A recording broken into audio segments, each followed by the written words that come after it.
America ഇറാനെ തൊട്ടുകഴിഞ്ഞാൽ ആദ്യം കത്തുക Dubai ആയിരിക്കും എന്നുള്ള മുന്നറിയിപ്പാണ് ഇപ്പോൾ ഇറാൻ അമേരിക്കയ്ക്ക് നൽകുന്നത്. ഒന്ന് ആലോചിച്ച് നോക്കൂ, യുദ്ധം അതികഠിനമായിട്ട് പോകുന്നു.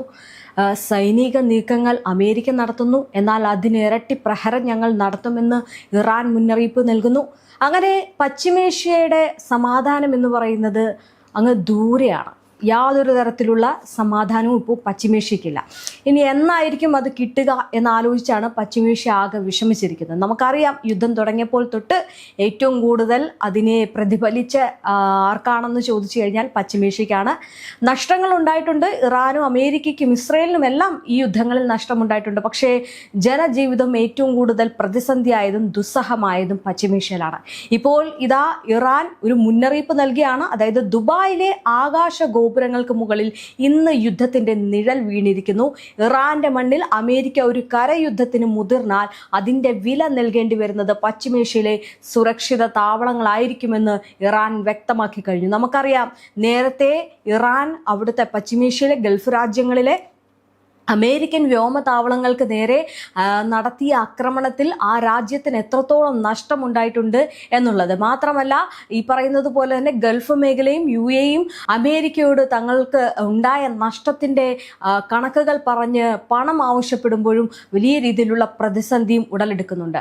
അവിടെ വീണ്ടും ഒരു മുന്നറിയിപ്പ് ഇറാൻ നൽകിയിരിക്കുകയാണ്. അമേരിക്കൻ പടയുടെ കരുത്തിൽ വിശ്വസിച്ചിരിക്കുന്ന UAEയും ബഹ്റിനും ഇറാന്റെ ഈ ഒരു ഡെഡ്ലി പ്രഖ്യാപനത്തെ എങ്ങനെ നേരിടും എന്നുള്ള ഒരു കാര്യമാണ് നോക്കിക്കാണേണ്ടത്. നമുക്കറിയാം, ദുബായ് എന്ന ആഗോള വ്യാപാര കേന്ദ്രം ഇറാന്റെ ക്രോസ് ഹെയറിൽ വരുന്നത് എന്തുകൊണ്ടാണ് എന്നത്. അതായത് ഇറാനും അമേരിക്കയും തമ്മിലുള്ള ശീതയുദ്ധം ഒരു സമ്പൂർണ്ണ യുദ്ധത്തിലേക്ക് വഴിമാറുമ്പോൾ ദുബായ് എന്ന ആഗോള നഗരം എന്തിന് ഇറാന്റെ ലക്ഷ്യസ്ഥാനമാകുന്നു എന്ന ചോദ്യത്തിന് ആഴത്തിലുള്ള രാഷ്ട്രീയവും തന്ത്രപരമായിട്ടുള്ള മാനങ്ങളുണ്ട്. അതായത് ഇറാനും അമേരിക്കയും തമ്മിലുള്ള സംഘർഷത്തിന്റെ പശ്ചാത്തലത്തിൽ ദുബായ് ഒരു സോഫ്റ്റ് ടാർഗറ്റ് ആയിട്ട് മാറുന്നത് അതിന്റെ സവിശേഷമായിട്ടുള്ള ഭൗമരാഷ്ട്രീയ സ്ഥാനം കൊണ്ടാണ്. ഒന്നാമതായിട്ട് അമേരിക്കൻ സൈനിക സാന്നിധ്യത്തിന്റെ സാമീപ്യം തന്നെയാണ് പ്രധാന കാരണം. അതായത് എയർബേസുകൾ അമേരിക്കയുടെ പല പല സ്ഥാപനങ്ങൾ അവിടെ ഉണ്ട്. അതാണ് ഒന്നാമത്തെ പ്രധാന കാരണമായിട്ട് കണക്കാക്കുന്നത്.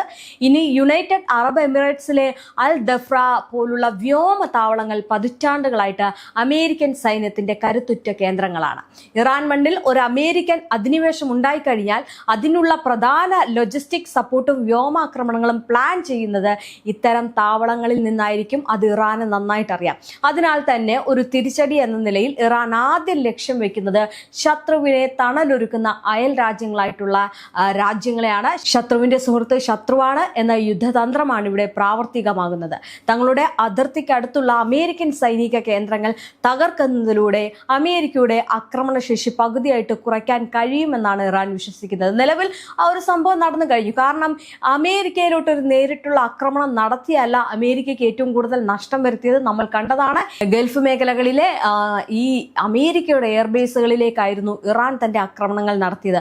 ആക്രമണത്തിൽ വലിയ നഷ്ടം അമേരിക്കയ്ക്ക് ഉണ്ടായതായിട്ടും അമേരിക്ക അല്ലെങ്കിൽ വെളിപ്പെടുത്തുന്നുണ്ട്. പക്ഷേ ഇതൊന്നും തുറന്നു പറയാൻ ട്രംപ് തയ്യാറാകുന്നില്ല. എന്തായാലും അതോടെ ഇരിക്കട്ടെ. രണ്ടാമത്തത് എന്താണെന്ന് വെച്ച് കഴിഞ്ഞാൽ ആഗോള സാമ്പത്തിക ഭദ്രത തകർക്കുക എന്ന വലിയ ലക്ഷ്യം ഇതിന് പിന്നിലുണ്ട്. ദുബായ് ഇന്ന് വെറുമൊരു മണലാരണ്യത്തിലെ നഗരമല്ല, മറിച്ച് ആഗോള വ്യാപാരത്തിന്റെയും വിനോദസഞ്ചാരത്തിന്റെയും ചാലക ശക്തിയാണ്. ലോകത്തിലെ ഏറ്റവും തിരക്കേറിയ വിമാനത്താവളങ്ങളിൽ ഒന്നായ ദുബായ് ഇന്റർനാഷണൽ എയർപോർട്ടും മിഡിൽ ഈസ്റ്റിലെ ഏറ്റവും വലിയ തുറമുഖമായിട്ടുള്ള ജബൽ അലിയും ഈ നഗരത്തിന്റെ ജീവനാഡികളാണ്. ഹോർമുസ് കടലിടുക്ക് ഇന്ന് ലോകത്തെ ഏറ്റവും പ്രധാനപ്പെട്ട എണ്ണക്കടത്ത് പാതയുടെ കവാടത്തിലാണ് ദുബായ് സ്ഥിതി ചെയ്യുന്നത്.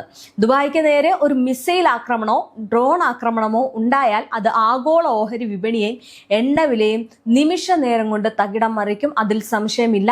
അതാണ് രണ്ടാമത്തെ കാരണം. എന്തായാലും ദുബായ് വിമാനത്താവളം ഒരു ദിവസം അടച്ചിട്ടാൽ പോലും ആഗോള വ്യോമയാന മേഖലയ്ക്ക് കോടിക്കണക്കിന് ഡോളറിന്റെ നഷ്ടമുണ്ടാകും. ഈ ഒരു സാമ്പത്തിക ആഘാതം വഴി ലോകരാജ്യങ്ങളെ അമേരിക്കയ്ക്ക് മേൽ സമ്മർദ്ദം ചെലുത്താൻ പ്രേരിപ്പിക്കുക എന്നതാണ് ഇറാന്റെ തന്ത്രം എന്ന് പറയുന്നത്. ഹോർമുസിലെ അതേ തന്ത്രം തന്നെയാണ് ഇവിടെയും ഉപയോഗിക്കാൻ പോകുന്നത്. ഇനി മൂന്നാമതായി, ഇത് ഗൾഫ് സഹകരണ കൗൺസിൽ രാജ്യങ്ങൾക്കുള്ള കടുത്ത മുന്നറിയിപ്പാണ്. സൗദി അറേബ്യ, ഖത്തർ, കുവൈത്ത് തുടങ്ങിയ അയൽ രാജ്യങ്ങളെ ഭയപ്പെടുത്താൻ ദുബായ് ഒരു ഉദാഹരണമായിട്ട് ഇറാൻ ഉപയോഗിക്കുന്നു. പാശ്ചാത്യ ശക്തികളുമായിട്ട് ചേർന്ന് ഇറാൻ താല്പര്യങ്ങൾക്ക് വിരുദ്ധമായിട്ട് പ്രവർത്തിക്കുന്നവർക്ക് ലഭിക്കുന്ന ശിക്ഷയായിട്ടാണ് ഇതിനെ ചിത്രീകരിക്കുന്നത്. അമേരിക്കയ്ക്ക് സൈനിക താവളങ്ങൾ അനുവദിച്ചു നൽകുന്നതും അമേരിക്കൻ താല്പര്യങ്ങൾ സംരക്ഷിക്കുന്നതും സ്വന്തം നാശത്തിന് കാരണമാകുമെന്ന സന്ദേശം ഇറാൻ ഇതിലൂടെ അവർക്ക് നൽകുകയാണ്. ചുരുക്കത്തിൽ സൈനികമായിട്ടുള്ള തിരിച്ചടിയേക്കാൾ ഉപരിയായിട്ട് ഒരു വലിയ സാമ്പത്തിക രാഷ്ട്രീയ സ്ഫോടനത്തിലൂടെ അമേരിക്കയെ പ്രതിരോധത്തിലാക്കാൻ ദുബായ് എന്ന ആഗോള ബിസിനസ് ഹബിന് ഇറാൻ തങ്ങളുടെ ചെസ് ബോർഡിൽ ഒരു കരുവാക്കി മാറ്റുകയാണ് ചെയ്യുന്നത്. ഇത്തരം ഒരു നീക്കം എന്ന് പറയുന്നത് മേഖലയിലെ സുരക്ഷാ സന്തുലിതാവസ്ഥയെ എന്നേക്കുമായിട്ട് തകർക്കുമെന്ന കാര്യത്തിൽ സംശയമില്ല. ഭീഷണികൾ വെറും വാക്കുകളല്ല എന്ന് തെളിയിക്കാൻ ഹോർമുസ് കടലിടുക്കിൽ ഇറാൻ സൈന്യം തങ്ങളുടെ ആധിപത്യം ഉറപ്പിക്കുമ്പോൾ ഈ ഒരു കാര്യം വളരെ നിർണായകമാണ്. നമുക്കറിയാം, MSC ഫ്രാൻസിസ്ക, സ്പാമിനോദാൻസി എന്ന കപ്പലുകൾ പിടിച്ചെടുത്തത് ഇതിന്റെ ഉദാഹരണമാണ്. നമുക്കറിയാം, അനുമതിയില്ലാതെ കടന്നു പോകാൻ ശ്രമിച്ചു എന്ന് ആരോപിച്ചായിരുന്നു ഇറാൻ ഈ ഒരു സംഭവം നടത്തിയത്, ഈ ഒരു നടപടി എടുത്തത്. ഇത് ആഗോള ഷിപ്പിംഗ് കമ്പനികൾക്കിടയിൽ വലിയ പരിഭ്രാന്തി സൃഷ്ടിക്കുകയും ചെയ്തു. ഈ ഹോർമുസ് കടലിടുക്ക് അടച്ചുപൂട്ടണമെന്ന ഇറാന്റെ ഭീഷണി യാഥാർത്ഥ്യമായാൽ ലോകരാജ്യങ്ങൾ കടുത്ത ഇന്ധനക്ഷാമത്തിലേക്ക് നീങ്ങും. ഈ യുദ്ധത്തിന്റെ ആദ്യഘട്ടം മുതൽ തന്നെ ദുബായ് എത്രത്തോളം ദുർബലമാണെന്ന് ലോകം കണ്ടു. മിസൈൽ ആക്രമണങ്ങളെ തുടർന്ന് ദുബായ് വിമാനത്താവളങ്ങൾ ദിവസങ്ങളോളം അടച്ചിടേണ്ടി വന്നു. ആയിരക്കണക്കിന് ടൂറിസ്റ്റുകൾ വിമാനത്താവളങ്ങളിൽ കുടുങ്ങിക്കിടന്നു. ആകാശത്ത് അഗ്നിഗോളങ്ങൾ പടർന്നപ്പോൾ ലോകം കണ്ടത് മണലാരണ്യത്തിലെ ആധുനിക അത്ഭുതത്തിന്റെ തകർച്ചയുടെ ലക്ഷണങ്ങളായിരുന്നു. UAE-യിൽ മാത്രം 12 പേർ കൊല്ലപ്പെട്ട ആ ആക്രമണം വരാനിരിക്കുന്ന വലിയ ദുരന്തത്തിന്റെ സൂചന മാത്രമായിരുന്നു. അമേരിക്കൻ ഭരണകൂടത്തിന് ഇറാൻ നൽകിയിട്ടുള്ള സന്ദേശങ്ങൾ കേവലം ഒരു പ്രതിരോധപരമായിട്ടുള്ള നിലപാടുകളല്ല, മറിച്ച് പശ്ചിമേഷ്യയിലെ ഭൗമരാഷ്ട്രീയ സമവാക്യങ്ങളെ പൂർണ്ണമായിട്ടും അട്ടിമറിക്കാൻ ശേഷിയുള്ളവയാണ്. ഇതിൽ ഏറ്റവും പ്രധാനപ്പെട്ടത് കരയുദ്ധത്തിലുള്ള ശക്തമായിട്ടുള്ള തിരിച്ചടി എന്ന പ്രഖ്യാപനം തന്നെയാണ്. ഇറാനെ സംബന്ധിച്ചിടത്തോളം യാതൊരു തരത്തിലുള്ള ഭയവും അവർക്കില്ല എന്നതാണ്. കാരണം ഇത്രയേറെ പ്രശ്നങ്ങൾ ഉണ്ടായാലും, ഇത്രയേറെ പ്രതിസന്ധികൾ വന്നാലും, വലിയ നഷ്ടങ്ങൾ ഉണ്ടായാലും ഈ യുദ്ധത്തിൽ നിന്ന് പിന്മാറാത്തത് ഒരൊറ്റ കാരണം, അവർക്ക് ഭയമില്ല, അവർക്ക് മരണത്തെ പേടിയില്ല. എപ്പോഴും ആ ജനത ഒരൊറ്റക്കെട്ടായിട്ട് അവരുടെ രാജ്യത്തിന് വേണ്ടി, അവരുടെ മണ്ണിന് വേണ്ടി, അവരുടെ ജനത്തിന് വേണ്ടി ഒരുമിച്ച് നിൽക്കും എന്നുള്ളതാണ്.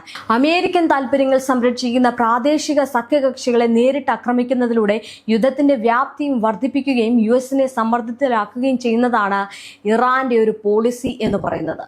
ഇനി രണ്ടാമത്തെ നിർദ്ദേശം ആഗോള സാമ്പത്തിക മേഖലയെ തന്നെ പിടിച്ചുലയ്ക്കുന്ന ഊർജ മേഖലയിലെ നാശമാണ് ഈ ഒരു ദുബായ് എന്ന് പറയുന്നത്. എന്തായാലും ഇറാന്റെ എണ്ണ ശുദ്ധീകരണശാലകളോ അല്ലെങ്കിൽ ഊർജ നിലയങ്ങളോ തകർക്കാൻ അമേരിക്ക ശ്രമിച്ചു കഴിഞ്ഞാൽ മറുപടിയായിട്ട് പശ്ചിമേഷ്യയിലെ മുഴുവൻ എണ്ണ കയറ്റുമതി സംവിധാനങ്ങളും വൈദ്യുതി ശൃംഖലകളും തകർക്കുമെന്ന് ഇറാൻ മുന്നറിയിപ്പ് നൽകുന്നു. ലോകത്തെ എണ്ണ വിതരണത്തിന്റെ സിംഹഭാഗവും കടന്നു പോകുന്ന ഹോർമുസ് കടലിടുക്കിന്റെ നിയന്ത്രണം ഇറാന്റെ കൈവശമാണ് എന്നത് ഈ ഭീഷണി ഗൗരവം വർദ്ധിപ്പിക്കുന്നു. നിലവിൽ അത് ഇറാന്റെ കയ്യിലാണ്. കാരണം അവിടെ അമേരിക്ക ഉപരോധം നടത്തിയപ്പോൾ പോലും 36 കപ്പലുകൾ യാതൊരു കുസലമില്ലാതെ അമേരിക്കയ്ക്ക് പുല്ലുവില നൽകിക്കൊണ്ടാണ് അതുവഴി കടന്നുപോയത്. ഇപ്പോഴും കടന്നു പോകുന്നുണ്ട്. ഒന്ന് ആലോചിച്ച് നോക്കൂ, അത് ഇറാന്റെ കൈകളിൽ തന്നെയാണ്. എന്തായാലും ഇത് യാഥാർത്ഥ്യമായി കഴിഞ്ഞാൽ ലോകമെമ്പാടും ഇന്ധനവില കുതിച്ചുയരുകയും ആഗോള സാമ്പത്തിക മാന്ദ്യത്തിന് വഴി തെളിയിക്കുകയും ചെയ്യും. ചുരുക്കത്തിൽ പറയുകയാണെങ്കിൽ സ്വന്തം രാജ്യം നേരിടുന്ന സാമ്പത്തിക ആഘാതം ലോകം മുഴുവൻ അനുഭവിക്കേണ്ടി വരും എന്ന കൃത്യമായിട്ടുള്ള സന്ദേശമാണ് ഇതിലൂടെ നൽകുന്നത്. ഇനി മൂന്നാമത്തെ ഒരു കാര്യം എന്ന് പറയുന്നത് നിർദ്ദേശം ഉന്നത നേതാക്കളെ ലക്ഷ്യം വെച്ചുള്ള വധശിക്ഷകൾക്കുള്ള പ്രതികാരമാണ്. അതായത് ഇറാന്റെ സൈനിക അല്ലെങ്കിൽ രാഷ്ട്രീയ നേതൃത്വത്തിന് നേരെ അമേരിക്കയുടെ ഭാഗത്ത് നിന്ന് ക്ലിപ്തപ്പെടുത്തിയ ആക്രമണങ്ങളോ അല്ലെങ്കിൽ ആ ആക്രമണങ്ങൾ ഉണ്ടായാൽ അതിന് സമാനമായിട്ടുള്ള രീതിയിൽ തന്നെ തിരിച്ചടിക്കുമെന്നാണ് ഇറാൻ വ്യക്തമാക്കുന്നത്. ഇത് മേഖലയിൽ ഒരു കണ്ണിന് കണ്ണ് എന്ന രീതിയിലുള്ള കൊലപാതക പരമ്പരകൾക്ക് തുടക്കമിട്ടേക്കാം. കാരണം ഇതുവരെ ഇറാന്റെ ഭാഗത്ത് നിന്ന് സാധാരണക്കാർക്ക് ഇടയിലേക്ക് ഒരു ആക്രമണം നടന്നിട്ടില്ല. പക്ഷേ അമേരിക്ക അങ്ങനെ ഒരു ആക്രമണം നടത്തുകയാണ് എന്നുണ്ടെങ്കിൽ ഇനി നേരെ യാതൊരു തരത്തിലുള്ള നോക്കില്ല, കണ്ണിന് കണ്ണ് എന്ന രീതിയിൽ തന്നെ പകരം വീട്ടും എന്നുള്ള രീതിയിലേക്കാണ് ഇപ്പോൾ ഇറാന്റെ നിലപാട് എന്ന് പറയുന്നത്. ഇനി 3 നിയമങ്ങളിലൂടെയും ഇറാൻ പറയാൻ ശ്രമിക്കുന്നത് ഒരു യുദ്ധമുണ്ടായാൽ അത് ഇറാന്റെ അതിർത്തിക്കുള്ളിൽ മാത്രം ഒതുങ്ങി നിൽക്കില്ല എന്നും അതിന്റെ പ്രത്യാഘാതങ്ങൾ പശ്ചിമേഷ്യയിലെ അമേരിക്കൻ സഖ്യകക്ഷികളും ആഗോള സമ്പദ് വ്യവസ്ഥയും ഒരേ ഒരേപോലെ നേരിടേണ്ടി വരുമെന്നുമാണ്.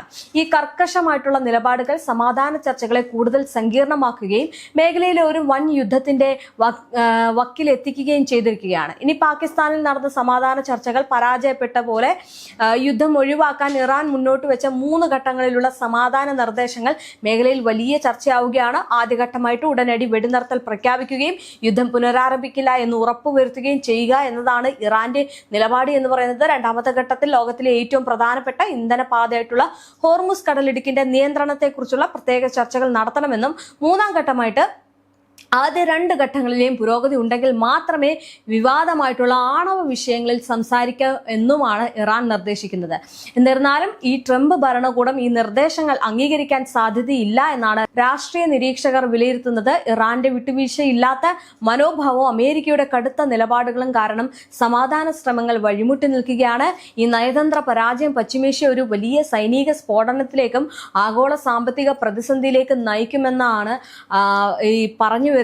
ദുബായ് എന്ന നഗരം ഇന്ന് അഗ്നിപർവ്വതത്തിന്റെ മുകളിൽ നിൽക്കുകയാണ്. ഒരു വശത്ത് അമേരിക്കയുടെ സൈനിക താല്പര്യങ്ങളും മറുവശത്ത് ഇറാന്റെ നിലനിൽപ്പിനായിട്ടുള്ള പോരാട്ടവും. ഈ 2 വൻ ശക്തികൾ തമ്മിലുള്ള പോരാട്ടത്തിൽ തകരുന്നത് വർഷങ്ങൾ കൊണ്ട് കെട്ടിപ്പടുത്ത ഗൾഫ് രാജ്യങ്ങളുടെ സമ്പദ് വ്യവസ്ഥയാണ്. വരും ദിവസങ്ങളിൽ നയതന്ത്ര ചർച്ചകൾ വിജയിച്ചില്ല എന്നുണ്ടെങ്കിൽ ലോകം സാക്ഷ്യം വഹിക്കാൻ പോകുന്നത് നൂറ്റാണ്ടിലെ തന്നെ ഏറ്റവും വലിയ സൈനിക നീക്കങ്ങൾക്കായിരിക്കും.